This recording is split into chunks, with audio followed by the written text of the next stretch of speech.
Samantha Daly, thank you so much for coming on the More Alive podcast. Number one, whenever I go to your Instagram, I literally feel this like life force, this like intoxication, your energy, your words, your wisdom. Just pull me in. I know before we got started recording, we were talking a lot about integration, and I know that this hasn't been like a quick and easy journey for you to represent this like very, very integrated woman who's in the season of kind of having it all with business love. You just got engaged, and I know that that's not where your story started. So let's back up a little bit to Madrid and Yes. introduce the humans to, I mean, tell us a little bit about yourself and your business, and then we'll get into the delicious Yeah. stuff. Yeah. Okay. Yay. Well, thanks for having me on. I'm so excited to be here. This is so fun.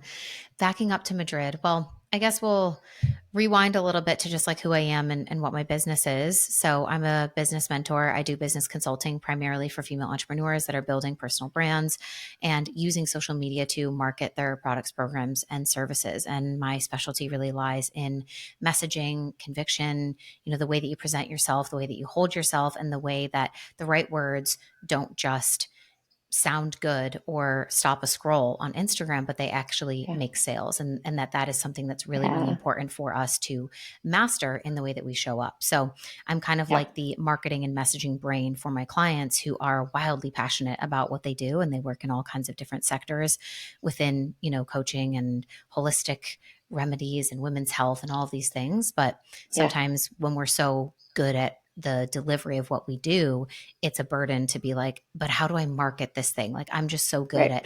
at providing the service and giving the product. Hmm. And so that's what people hire me for, is to kind of be that marketing and strategic brain when it comes to that. So I obviously didn't always do this. I didn't even know that this was a career path or an option. When I was really young, I wanted to work in marketing still, which lines up, but more so like PR. So I studied strategic communication, and I really thought that I Mm. was going to be a corporate girl boss. That was in fact the dream. So I pictured myself in like a designer pantsuit with like a briefcase and climbing the corporate ladder and just being really important, making my own money, kind of like I don't need no man situation. Even though I always wanted and needed a man, but you know the vibe. So that was my vision of like who I thought I was going to be and where I was going in the world, until I was 21 years old and I studied abroad in Madrid, Spain. And it changed everything. Like when I say everything, I literally mean everything. And I know that sounds kind of dramatic because it's like, oh, you traveled to it's like when people are like, oh, I traveled to Italy, and like nothing's ever the same. I get how cliche it sounds, but truly living there, falling in love there, um, Yeah. and just really like immersing myself. I lived with a host family. Like, I was really in it. I really wanted to become immersed in the culture, and I was learning the language, and I was dating a guy who was Spanish from Madrid. And so I was really like just fully in this experience, and it changed my perception of the world. I know everyone talks about this with Europe, but like it's true that work-life balance looks different over there. Their Hmm. pace is a lot different. Their priorities are a lot different. They really value feeling alive, and you Mm. can see that in the ways that they choose to spend their time and just how their lives are structured and set up, whether it's like family life, Yeah. careers, like all of that. And it made me question a lot when I came back and I was sitting at my cubicle at my first, corporate job internship. And I had just left the guy that I accidentally fell in love with while I was studying abroad. And I was just messaging him all day in my cubicle and thinking like,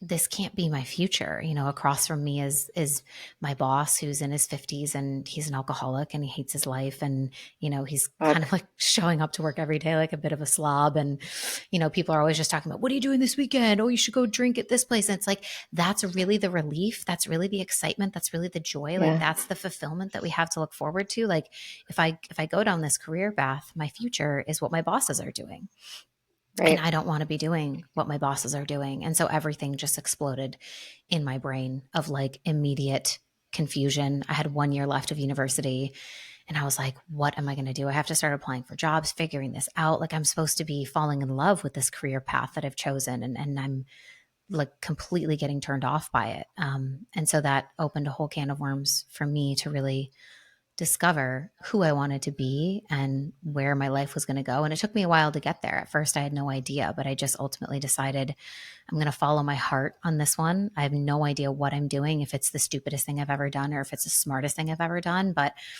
I'm going to not accept these job offers in Chicago. And I'm going to tell my parents reluctantly, after months of already knowing inside myself, excuse me, I just have to let you know that I'm not going to be getting a job out of college. I will be moving to Spain for a guy that I met on Tinder. So you can imagine how those conversations went. But I just there was like a knowing, like there was just like a sacral authority moment that was like, you will regret more not doing this than doing it and just seeing what it has in store for you.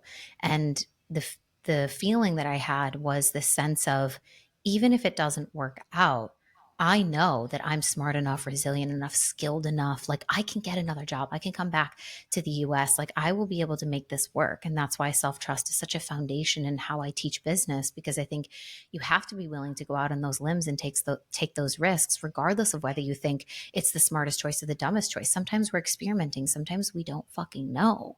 But you Yeah. have to say, even if it flops or it fails or it doesn't work out, like, I'll be okay. Like, I'll figure out the next right step, and I'll make something of it. And so that's kind of how I ended up living in Spain for 6 years and nurturing that relationship and figuring out that it was actually the man who I loved and would spend the rest of my life with, and who I'm now engaged to. So it turns out it was the smartest thing I ever did. Okay, great. I have questions because I'm like, wait, was that the guy you're engaged to now, or was that a different one? Because I thought that I had remembered when we met for lunch that you guys met there, but maybe that was just you meeting in person. Wasn't there a story about like something happening at a bar? There was like Yes. you didn't fully speak. He Yeah. didn't. Yeah, okay. Tell the story. So, yeah. So I studied abroad there, and that's when I met him and kind of like started to fall for him. But then I had to leave when that semester was done. So that's when I went Okay. back home and I was working in that internship for the summer. And then I had a year left of school. And in that time, we were kind of long distance, and we were like, oh my God, this is actually like a relationship. Like, are we doing this? Like, are we trying to make this work? And then we decided yes. And so once I graduated school after that year, I Okay. moved back to Spain, and then I lived there for 6 years. So that's kind of the timeline. But when we initially met, when I was studying abroad there, um, I was 21. I was trying to have a good time. Like I said, I wanted to do an experience as much as I could. I'm a Sagittarius, and my family like did not travel growing up. So I was like, Oh my God. like, that is We'll jail RRT time. that later. Jail Yeah. time for my parents. Like, what? Yeah. So I was chomping at the bit to like get out into the world and like break out of this like, small town that I grew up in, and I just wanted to do and see and experience everything. So of course, while I was there, people were like, oh, Tinder is like this. This is 2015. So it was very new. It was the only dating app. Yeah.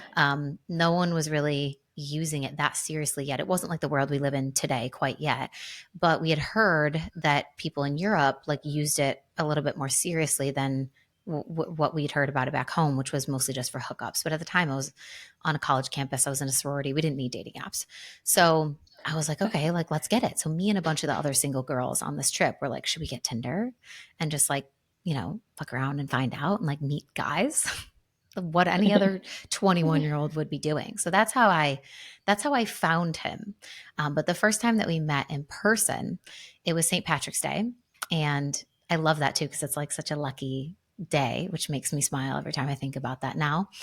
Um, and I was like, okay, I want to meet him in person, but I want to be smart. It has to be a public place, and I want it to be somewhere where my friends are in case he's creepy or weird or I hate it. So I'm like, okay, we're going to this Irish pub for St. Patrick's Day. I'll invite him to like meet us there. Now, something you have to understand about Spanish people is that when they go out really late. So they don't go to a bar until midnight, and they will not step foot in a club until 3 a.m. And then they stay until 7 a.m. So, but Americans and British people, like we function differently. We go out to a bar at happy hour. It's like 5 p.m. So especially Yeah. for St. Patrick's Day, since we were going to this like Irish pub, it was going to be a bit of like an earlier scene. So we get there around like 7 or 8 p.m.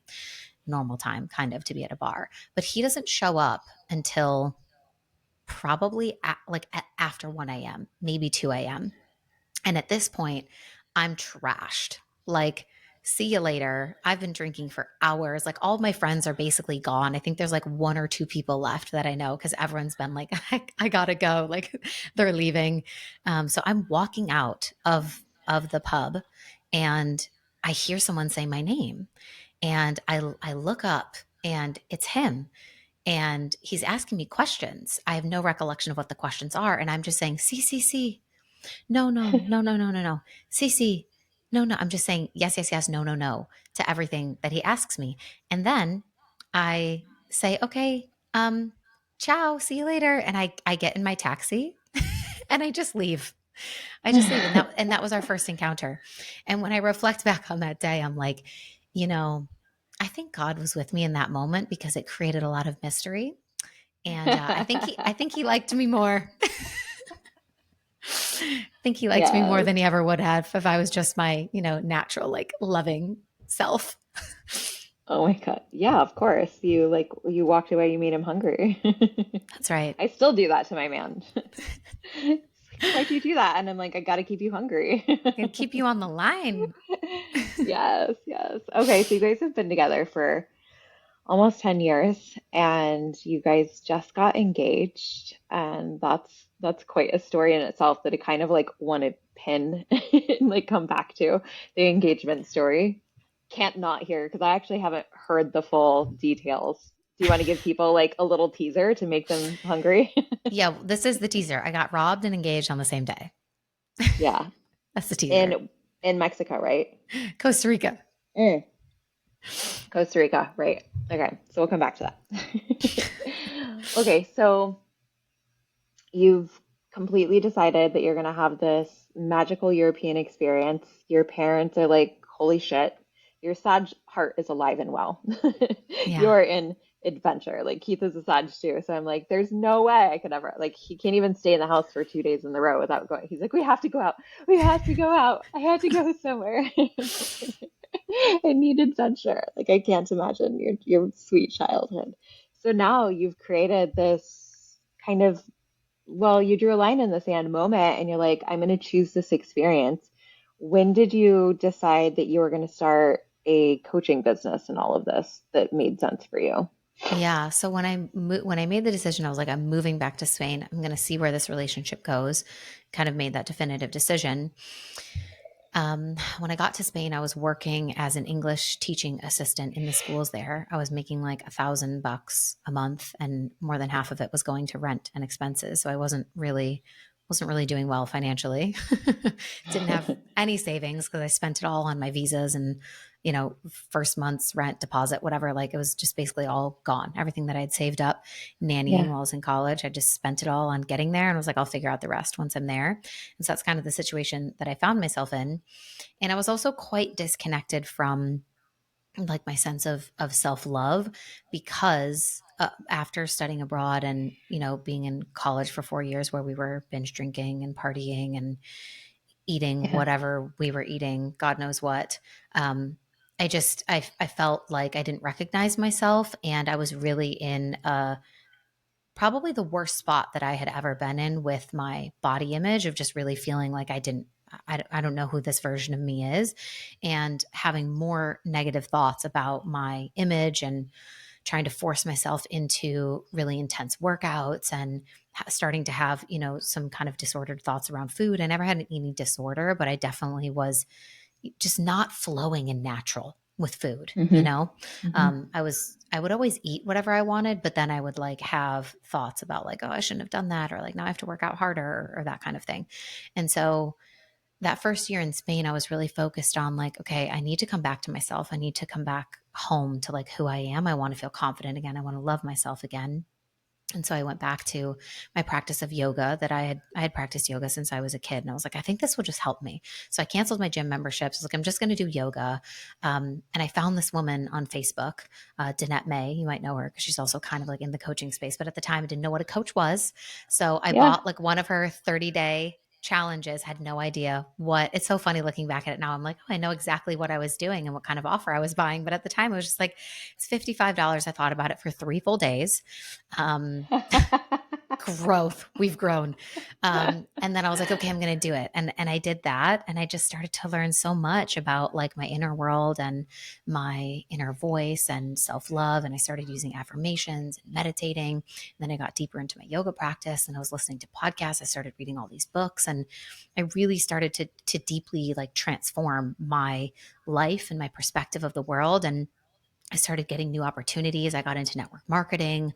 I got an Mhm. internship with an influencer who was running retreats globally, and I got to help her run retreats in Greece and Bali, and things were just working for me. And like I felt this momentum, and like everything was working out for me. I was actually believing that, and I loved myself. I dropped like all the extra weight that I was carrying because I really soothed the fight or flight kind of stress response that I was in for such a long time.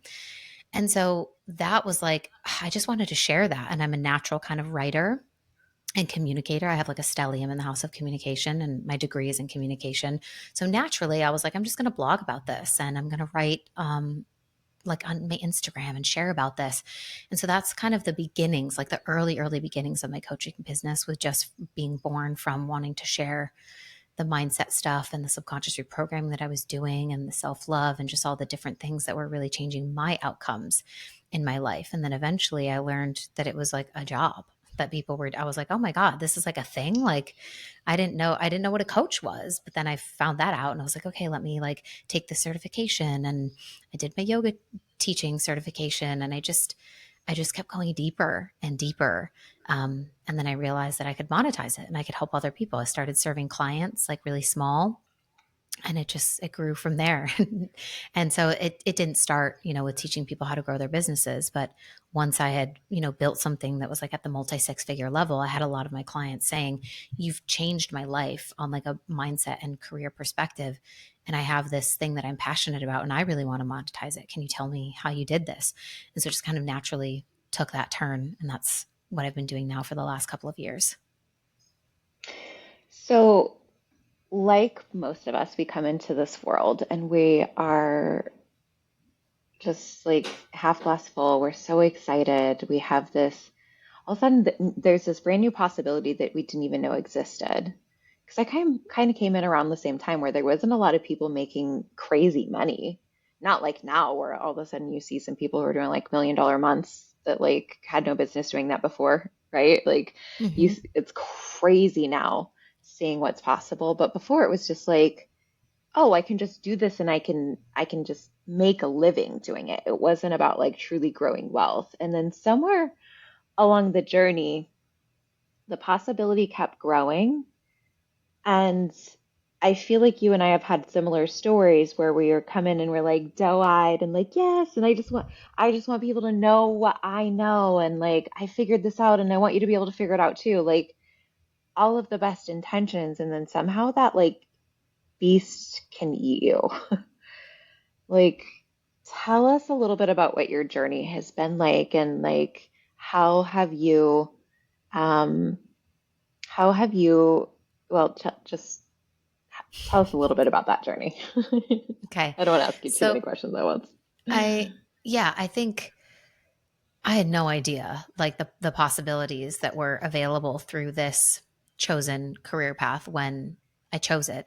And I do think that that actually worked to my advantage. I don't know how you feel about that, but Hmm. I think it creates a lot of pressure for people nowadays coming into the space and Yeah, seeing the $1 million months and everything. And then it feels like everything that they're doing is not that good or not right. enough. Whereas my expectation was like I said, I was making $1,000 a month Yeah. teaching in the school, and I was living in Spain, so my cost of living was much lower. But still, I was like, oh my god, if I can make $1,000 a month, like I will quit this teaching job. Like and that was, of course, quite Yeah. easy to do. So Yeah. that helped me because it felt like, oh my gosh, this is so easy. But I still remember the first person that I ever saw making $100,000 a month. And this is a woman now that like I love. She's a friend of mine. I've worked with her for 4 years. She's been a mentor to me for a really long time. But I first saw her making $100,000 a month. She was the first person that I ever saw like posting about that. And this was probably in 2019 or 2020, maybe early 2020. And I was just rocked by that. I was like, you are joking. But no part of me thought that it was a lie. I know some people have that reaction where it's like, oh, it must be Yeah. fake, it must be a lie. I didn't think it was a lie. I fully was like, that is fucking real and that's crazy. And she knows something that I don't know. And I think that's always been my perspective towards, mentorship and stuff, is like finding people who you really believe are in integrity and you can feel that from them, and wanting to Hmm. understand their stories and their truth and their perspective. And so that was the path that I started to take. I was like, I'm going to work with her. Delusionally, I, had made maybe $2,000 in my business. And I was like, hey, so like, what's your one-on-one? And she was like, it's 15K for 3 months. And at the time, I was like, I couldn't find 15K in this world if I had a gun to my head. Like, that was how I felt. But I was like, okay, I am going to figure that out. And in less than a year and a half, I was like, I'm ready, signed up, 15K. Like, I created so much in that time that I was just like, I can Yeah. do this. Um, and so, yeah, I think it's easy to get, and that just keeps growing, right? Like 100K a month now is like, feels like what used to be the 10K month. It's like, that feels like the baseline of like, if you're not making 100K months, like, what are you doing? Right. And it's just crazy how the limitless potential is so expansive and it's so abundant and it's so exciting. But it also, like you said, can be this machine that almost like eats you alive because there's Yeah. no end in sight. And I do think that for some people, um, it it hurts them more than it helps them to believe Mm. that like there's infinite potential of like what they can make. I love the fact that I had this like ladder situation where I was like, if I could just make $1,000 a month, awesome. Yeah. I didn't start out, hoping for 100K months or $1 million months, but there was a season in my business where, and I think I've always been really good about like truthfully like staying true to myself. And if there's people that I see online having great success, but I feel a weird energy about them or around them, then I'm not bought into like, oh, I'm just going to work with them because they're the hottest, biggest thing right now. And I just want Right. to, I think I've always been really, really good around following that intuitive feeling, and really, I know a lot of people have had bad experiences. I really honestly haven't had like bad experiences with coaches or mentors because I've always decided to work with people who I could feel their heart and their integrity. Yeah. And I know sometimes that's hard to like decipher, but yeah, there was a season in my business where I wasn't burned in any way, but I definitely was burning out. Not from anyone else or anyone else's fault, but just from wanting to do so much and being good at doing so much.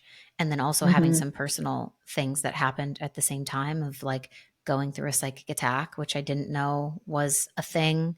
I was psychically attacked twice on two of my retreats. And I was made like really ill. I was like puking like 20 minutes before I had to like get up and like lead like a sacred rage session.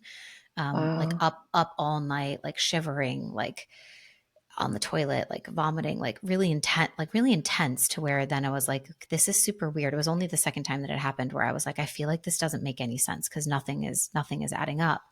And so that kind of shook me a little bit. And then around the same time, my partner and I went through something really difficult, which was we made a really large investment in something that turned out to be a scam. And this person that we thought that we could trust ended up stealing all of our money. And it was not only, you know, around six figures in our money, but it was also, at this point, we had gotten family members to invest, that Mm. was supposed to, build money for them and be good for them. And that was really, really hard on my partner. And that actually happened while I was away in the Dominican leading my retreat, where I was being psychically attacked and being made ill. And he was at home dealing with the fact that he had just lost my father's money, my brother's money, his cousin's money, our money. And so I Hmm. came home from that retreat and he was like, I have to tell you something. And that was in December. And so at the end of that year, I was just like, this next year, like going into 2024, I was just like, I need some softness. Like Hmm. I'm just craving some space. Yeah. I'm craving levity.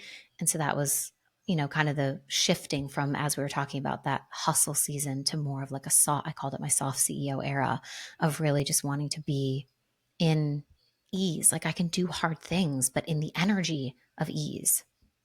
That we can, and that's like it's not something, it's a standard, right? Like you hit a wall and you're like, it just, I can't operate like that, at least right now. And you probably found out that that's a better way of operating long term anyway. 100%. Yeah, I learned a lot. And it was like, I feel like I first discovered feminine energy and like ease and letting go of control through the lens of relationships because I was Right. quite controlling and mothering in relationships. I think that growing up, I was like a fixer in my relationships. Like my high school boyfriend was very traumatized, very troubled Hmm. individual. And I was like, and I think it's the part of me that always wanted to be a coach.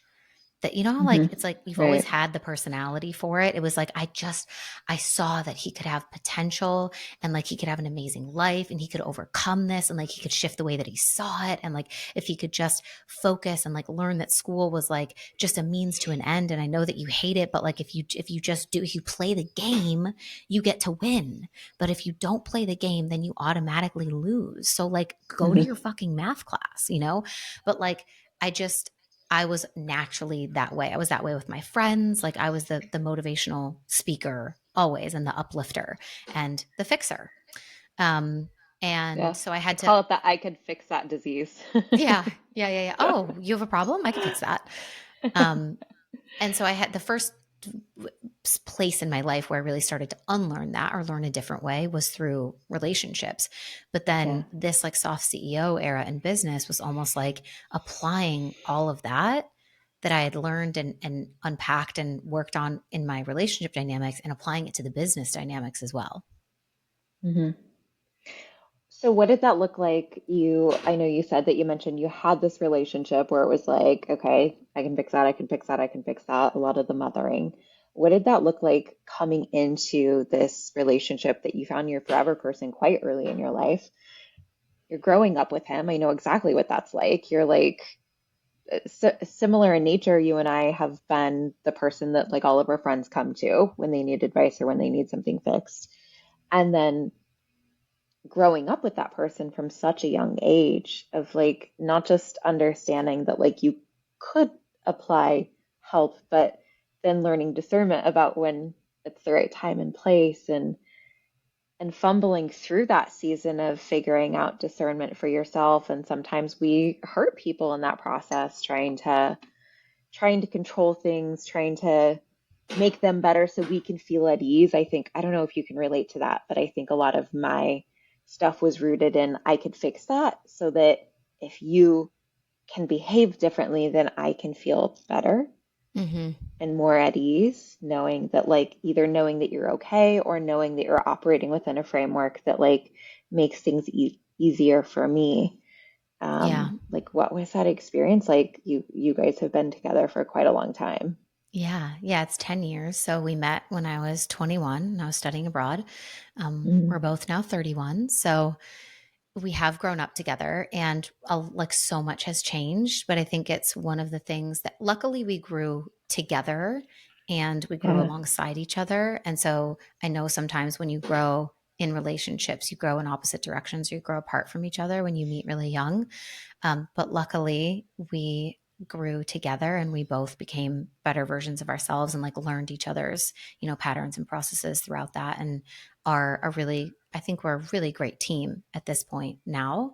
But obviously, when I'm a 21-year-old kid, like and I was just, I don't know, maybe 6 months off of that other relationship that I was talking about where I was doing all the mothering.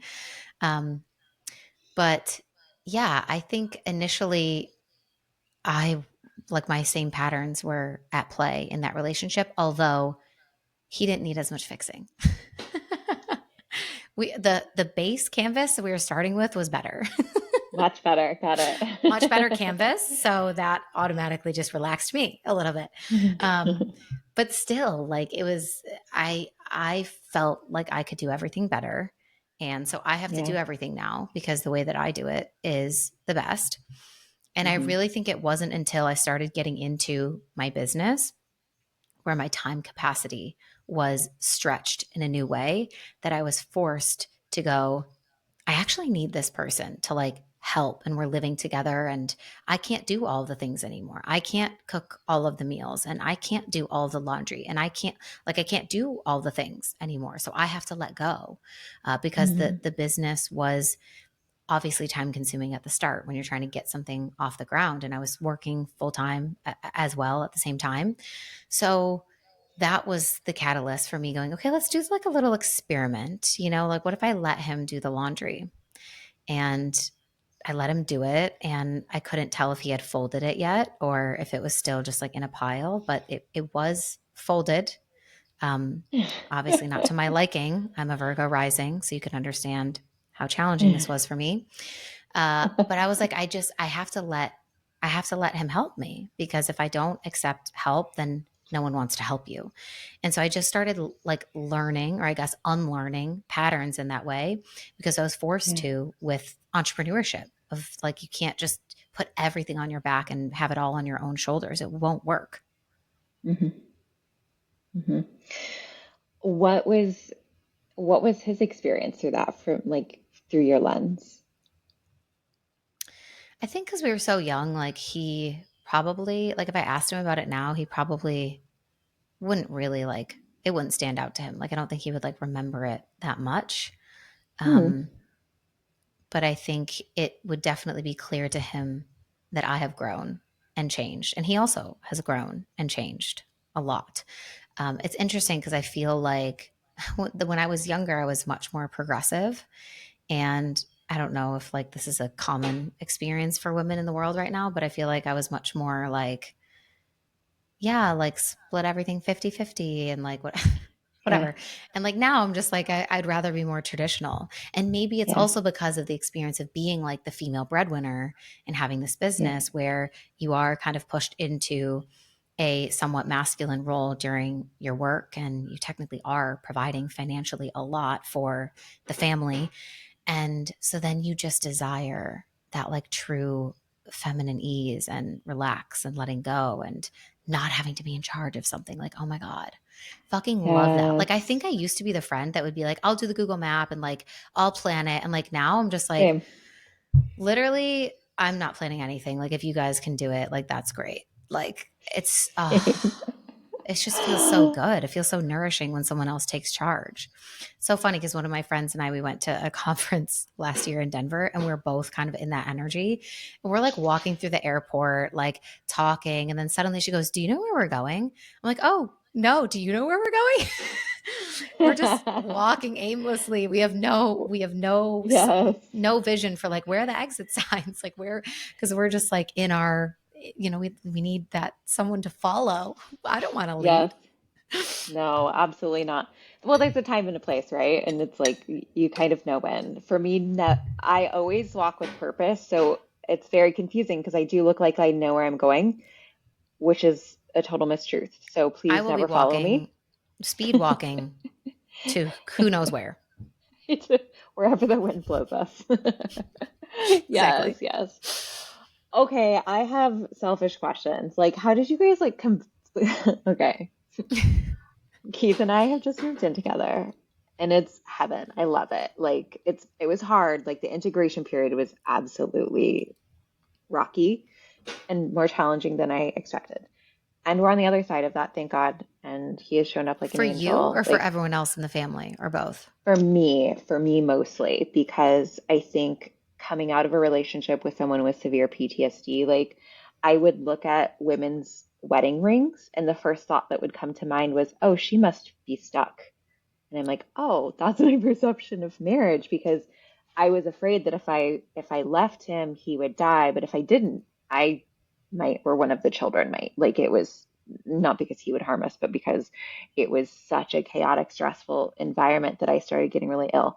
And so I like perceived togetherness as stuckness, Mm. and I didn't feel it viscerally until I was also moving into his house. Right. And then I didn't have my work apartment yet, so I was just kind of like giving up my happy house, my like single woman like fortress, and it was very, very like rocky for my nervous system because I was just like, I'm going to be stuck. I'm not going to be okay. I'm not going to be get out of here. Like he would say one thing like facetiously and laugh, and like my nervous system would just shatter. And I'm like, I have to run. And I'm like, I didn't do it. I didn't run, guys. I did not run, but every Relax. ounce in my body, every ounce in my body was like, get the fuck out of here. Run as fast as you can. Like, Damn. now we're like integrating like normalness of like sharing finances and like who pays for what, and we very much look at everything through the lens of masculine and feminine polarity. We're very traditional when it comes to like energetics, not Mm-hmm. traditional in the way the world interprets men and women, but Right. energetics side. So how have you guys like worked through that when it comes to, like finances and shared responsibility outside of just like who does laundry? Mm-hmm. How do you guys prioritize like your romantic connection through all of that? Mm-hmm. Yeah, I think that we had to have like really specific conversations about this stuff, particularly when we were moving from Spain back to the US, because Mm. of the fact that Jaime was going to be going through his green card process, which when you're doing that, initially you can't work, so you can't have a job, you can't Oh, be employed. And so I just knew going into that, like, this is going to bring up some things for him because he yeah. does not like the feeling of not providing and not being in that role. And he was just gonna, like, it was something that was like out of our hands. It was a very unique dynamic, and I was like, you're just gonna have to let me. And also, we were moving to my parents' house because we wanted to buy a home here in Fort Lauderdale, but we needed time to visit and to look, and it was a crazy market in 2022. And Right. so we're like, okay, we're going to move in with my parents. They live in North Carolina, and Wow. you're not going to be able to have a job, and they live on a farm in the middle of nowhere. Um, and yeah, you're not going to be able to like make money or like really do anything. And I'm just going to have to work. And we're just going to have to make this be okay. And you're also going to be living with under my parents' roof. So a lot of challenges, as you can imagine, when it Yeah. comes to like navigating the masculine and feminine dynamics that we wanted to hold within our relationship. So we had to talk about that a lot. And it's not that talking about it like made it a non-issue or it was just so seamless and simple and easy, but I think talking about it made us more prepared of like, hey, this is probably going to be really hard for these reasons, and what are our strategies going to be for navigating that. And I think one of the main things was like, he was actually going to have to learn how to receive, which is, you know, just the flip flop of what you're normally used to. I was like, you are going to have to receive my help and support. We're going to share everything. Like, all our finances are obviously shared. They already were, but like, that's the money that we're going to be spending. But we're just going to have to, like, you're going to have to let me help you. And there were so many times when we were living in Spain where I had to receive from him because, like I said, I was working these jobs before my business was really doing well, where I was not making a lot of money. And then in the summer times when there was no school, like, we weren't getting paid. So there would be like 3 months, 3.5 months out of the year where I had no paycheck. And it wasn't like there was a lot of savings left over in throughout the school year for me to even have anything built up for that. So there were a lot of summers where like he had to pay for everything for us. He had to, do the groceries and the rent and like all the things. Cause I was just like, I don't, and I got fired from jobs. Like, I was unemployed multiple times. Like, he supported us a lot while we were there. So it Got was it. like that reciprocation of like, now you're going to have to learn how to receive.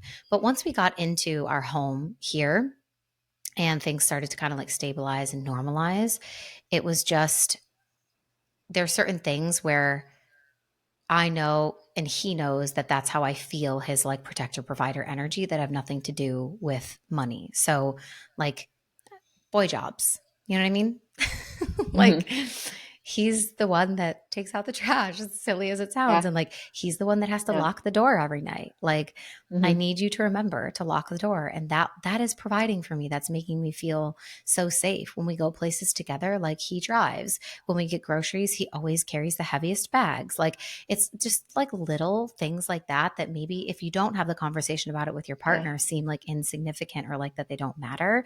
But to a woman, I Hmm. think they matter a lot. And so there's so many ways that I feel his like protection and his provider energy, especially when it comes to travel and just like fully trusting Mm. him. I never used to be able to do this, but now like he plans our entire trips and I just Yeah. surrender and I just trust and he organizes it all and he books it all. The thought of like booking a flight or like having to sit and go through hotels for hours and try to find he knows my vibe. He knows my Yeah. requirements. He knows the standard and like he can find it. I'm getting a new car, which is amazing. I'm so excited for it. But like he's sorting out all the insurance. We have bills and like a lot of what we pay for comes from the money that I make because I make more money, but he sorts everything. Like I'm not Hmm. managing who's selling our mortgage to who every third month and resetting up the back end like auto pay like ew, no.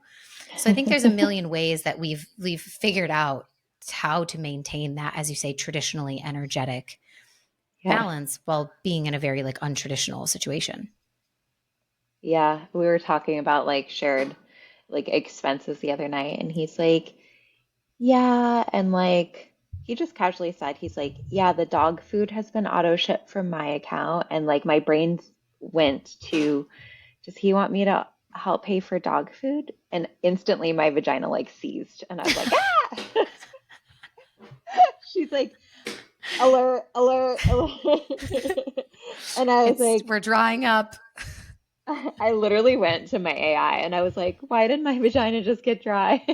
She's like, because you want, like, I was like, I don't understand why I'm like having such like a surge and like a freak out. I was like, and I can't stop I like could not stop mentally obsessing over it. And she's like, because it felt like roommate energy. And I'm like, Yeah. of course. And Right. So, he doesn't want you to pay for the dog food. no, he doesn't care. No, he literally does not care. And I No. was like, for me, like him paying for dinner is like the biggest turn on in the world. I don't care who pays for the landscaper and who pays for the pesticides. And like, I'll just put that on auto ship and I don't care. Like, I'll pay for all of that. But I feel so provided for, so loved, so protected. When he locks the doors, we had a huge thing about door handles. Wait, I think I kind of remember it loosely. No, that was my old house. Like I had the thing Oh, with there's a thing with door handles in my life, and I haven't figured out the symbolism of that yet. So if anybody knows, but like the ask door handles were legend. falling off. Yeah, I know. I should. I haven't. I haven't thought about that. But yeah, it was like the front door handle kept like the little hook that keeps it together kept falling out, and so it would get loose. And then he went on a trip, and like even though the door handle didn't keep the door from being able to be open, instantly my mind went from like this is right as we're moving in. Instantly my mind went to like he's not going to protect me, and like Mm. like I was crying over everything during like for like a 2 week period, like a wreck, a total Bless wreck. this man. Bless this man, truly. No, he's an angel and like held me through a lot of like snotty, ugly cries. But yeah, like figuring out it's never about the money, right? It's always about the nuance of the energy of what it means to you. And like learning my interpretations of like what I think his actions mean have been a fascinating personal growth experience.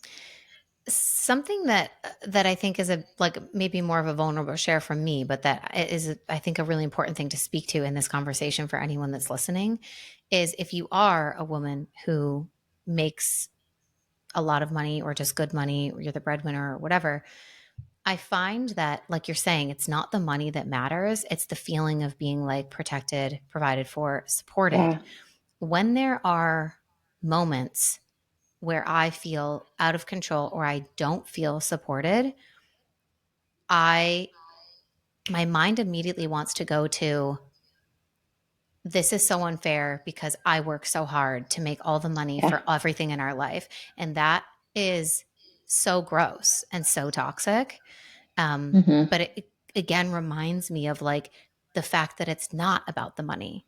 It's about Yeah. the feeling that I am wanting to have. And if I'm not getting it, my ego goes to like that of like, oh, but like I'm doing so much. So like, why aren't you doing so much?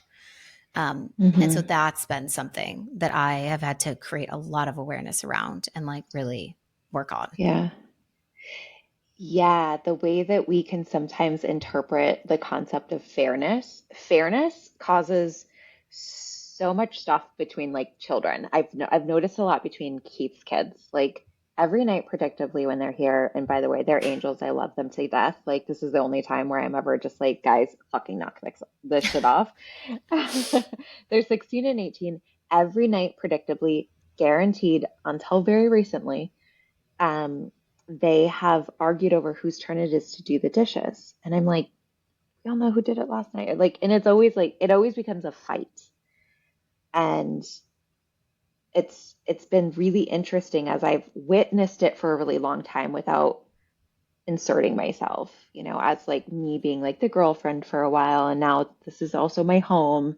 And Right. so now I'm starting to like look for, okay, like what's the root of this? And the root of this is the idea of that things should be fair. And don't we know that when we think things should be fair, we create ultimate suffering for us in this life because Mm, the idea of fairness isn't even a true reality that we could ever achieve, right? It's like our mind goes, well, I do this, so where's the equal to? And versus looking at like, is there reciprocity and total energy between two people? That's something I'm very interested in, not being fair, but being balanced. mm, Because as soon as we let there be an imbalance of energy based off of who gives or who receives, it always tips into resentment. The end result, the fracture and the harmony, and the thing that poisons it all is resentment. But it started with us allowing there to be an imbalance of how energy is given in totality of the relationship. And so that's why I'm very careful. Like Keith, I talk about this a lot in my Legends community where like Keith is admittedly a people pleaser or he's been in people pleaser tendencies. I don't want that from him. I know that leads to resentment. And so I'm constantly asking, like, do you really want to do that? Do you really want to go here? Do you really want to say yes to this? And like giving him permission to like really check in with his own desires because I weigh our energetics almost daily, making sure that there's no imbalances of like someone saying yes out of like obligation or whatnot. So, and I have to check the root of my decisions of like, did I do that because I really wanted to, or because I wanted to be able to like stack the energy in my mm. favor of saying like, look what I did for you. Yeah. Yeah. Oh my God. If more people in the world had this level of like self-awareness and emotional intelligence, I just think so many relationships would be going so much better because it is like we're Yeah. we're all just human and we have these like natural kind of responses, but we have to constantly be looking at ourselves and asking these questions. And it's not fun to be like, oh, how am No. I the problem in this dynamic? You know? But like Yeah. it in what I just shared, I'm like 100% that's gross. Like that's a problem. And like that, like, Yeah. so we have to fix that. Okay. So where does that come from? Like, why did I not feel supported? Like, what can we do better? How can we restore the balance? Like, do I feel that there's Yeah. reciprocity? Like all of those things. Yeah. And I love like what you just spoke to there because it also highlights the difference between, again, instant gratification versus long-term success and happiness of the relationship. It's like it's very Mm-hmm. easy if he's just saying, "Oh yeah, like that's he's saying yes to you for what you want." It's very easy for you to just accept that because it's convenient for you because you get what you want.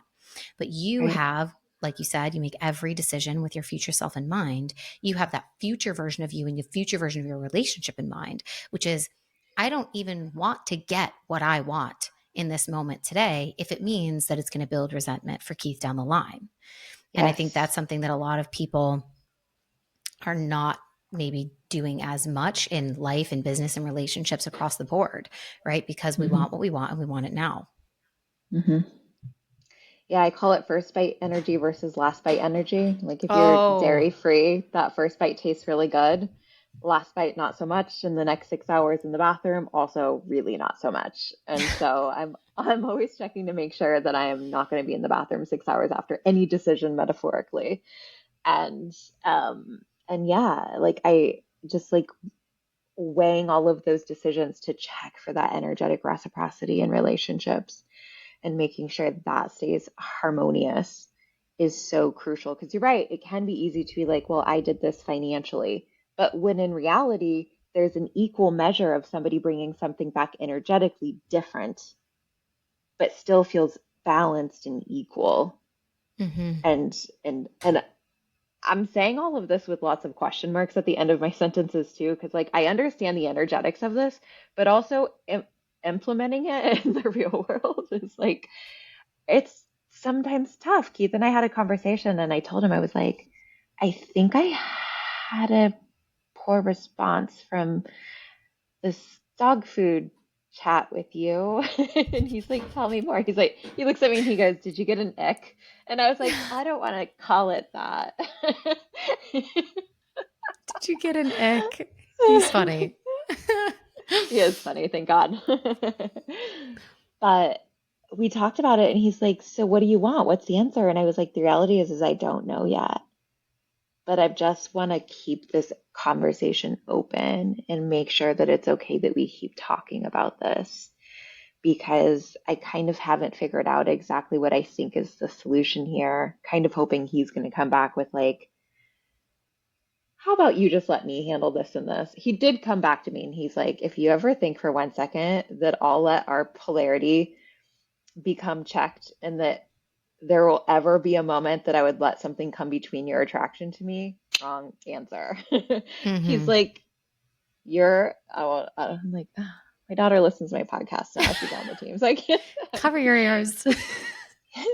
your, your thing, your situation is mine, basically. Like, and he quickly went into like, I claim you mode, which is exactly what I needed. And like, I just knew whatever it was handled and like our future self had it handled because he was like, whatever it is, whatever the solution that we come to, it's already done because I'll make sure of it. And that's all I needed to hear from him in the moment was Yeah. that like he would prioritize that, even if we didn't know the exact answer of how that would play out for us right now.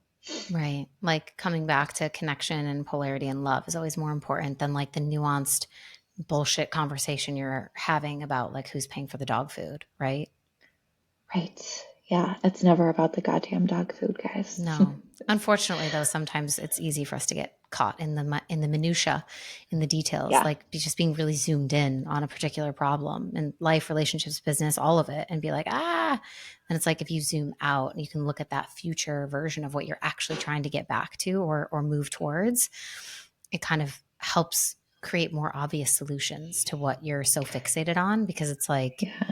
this isn't even really important. It's like a bigger, like you said, asking better questions, like asking a bigger question, like looking at the larger picture.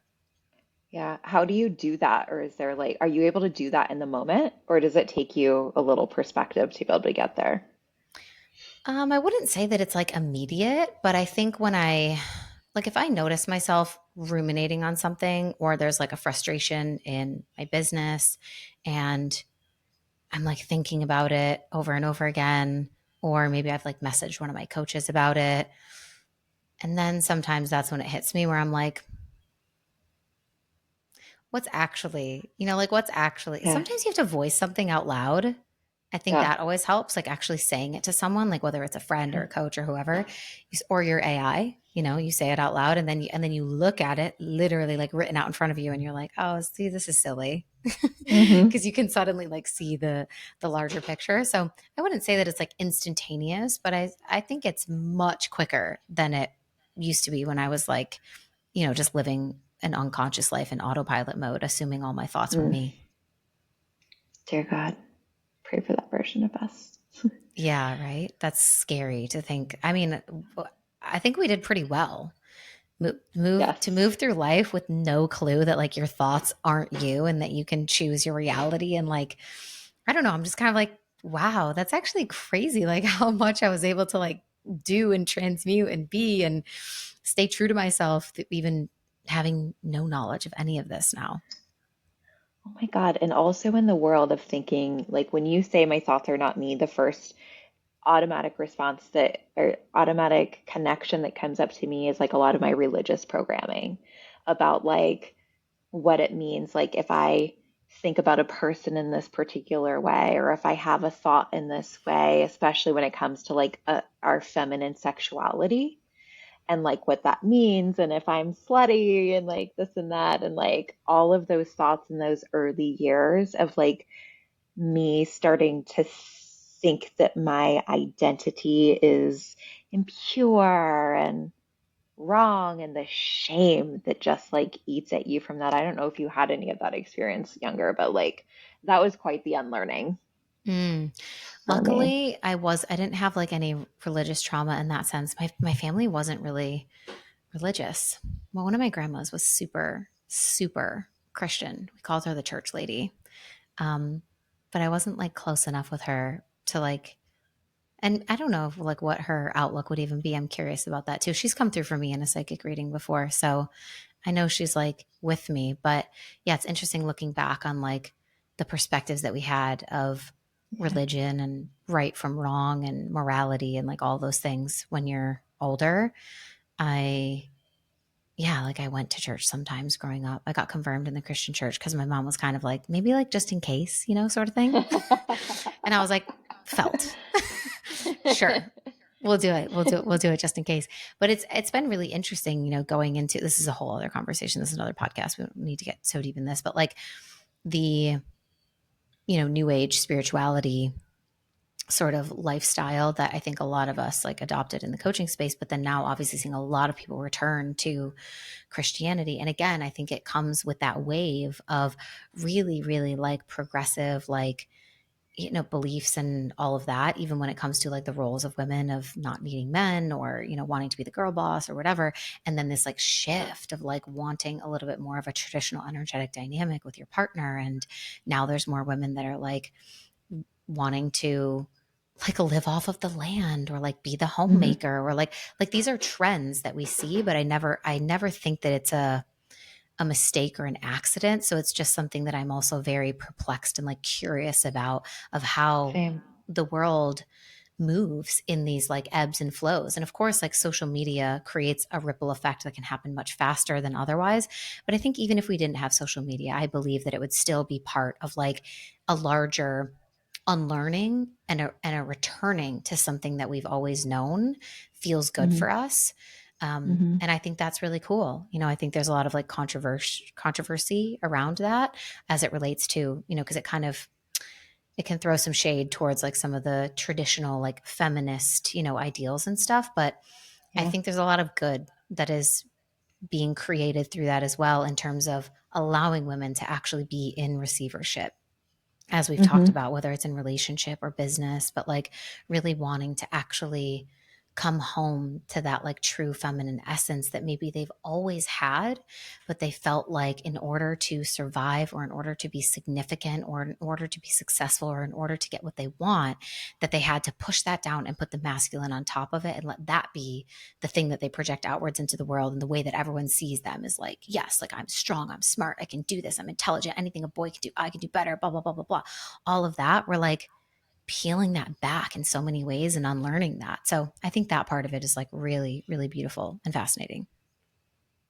Yeah, I couldn't agree with you more. I think it's like it's all a coming home, I think, I've experienced a lot of that in my own journey, especially like spiritually. And I still wouldn't say like I really identify with a particular name in the way that somebody might want to call me, like, are you a this? Are you a that? I don't know that I would have any of that. But you're right, like some of like the rooted foundations that I start with, I've come back to. And I think it's a whole process of like discernment, of learning discernment and learning Mm-hmm. truth in the way that makes us feel strong. And that's That's been a special, special journey. If there was like a thing that you knew for sure in your body, and you're like, I just know this beyond a shadow of a doubt, or like a wish that you had for women or humans, and you could speak it now, and you knew that through osmosis, the right person would hear it and know it too, what would you tell them? Mm, what a big responsibility, Andrea. Put me on the spot. Opportunity. Opportunity. If I could say anything that I knew through osmosis would just become true for every woman, For the right woman. the first thing that comes to me, I'm just going to trust my intuition on it, is that it's possible for you to wake up every day and feel happy and loved and fulfilled and abundant. Mm, I believe that. I think we get yeah, to work in co creation with the larger cosmic divine God, whatever you believe in, to create that, but that it is possible for every woman. And I think that was my biggest wish at one point in my life when I was like working a really draining job and I hated getting up and I felt like there was a gray cloud over my head every single day. Like, I just felt like that was the biggest dream of like, if I could wake up every day and feel happy and excited and fulfilled and abundant, like yeah, I would have won at life. And I don't think that that has to be a rare dream. I think it gets to be a yeah. very common experience. And that's the work that inspires me daily. And I know it's something that drives you too. And it's like it's why what we do is so important, because I really do believe that that gets to be your reality. Absolutely. And if people want to make you a part of their daily reality, where do they find you? Thank you. You guys can find me on Instagram. That's where I mostly hang out at _Samantha Daly. You can check out the podcast. We featured Andrea. We had an amazing conversation over there. So go check out her episode. The podcast is called Makeshift Happen. You can find it anywhere you get podcasts and also on YouTube if you like video. So, Yes, we finally just got on YouTube too. I don't think I've actually told anyone. oh, yay. Congrats. We're there. Felt like such a big accomplishment. Oh my God, you guys. One of the things that you guys can do to just send Samantha some love and appreciation is take one thing that she said today that really just like dropped in for you, that felt like home or felt like truth, and send her a DM and say thank you, because beyond the reviews where you mentioned, beyond the shares that I know that you guys will do, you guys are so good about sharing our episodes, like taking a moment to thank our guests for just sharing their wisdom and sharing who they are, sharing their hardships and the vulnerability that people bring onto this podcast is something that's quite special. And just sending Samantha a thank you for that is something that you guys can do to appreciate her time and her shares and her just like giving a little bit of her soul to help make your path a little bit lighter, easier, and better. And so send her a thank you over in DMs. And I love you guys. Please, please, please go ahead and subscribe if you haven't already subscribed. Send this episode to a friend. And I love you. And I'll see you guys over on Instagram.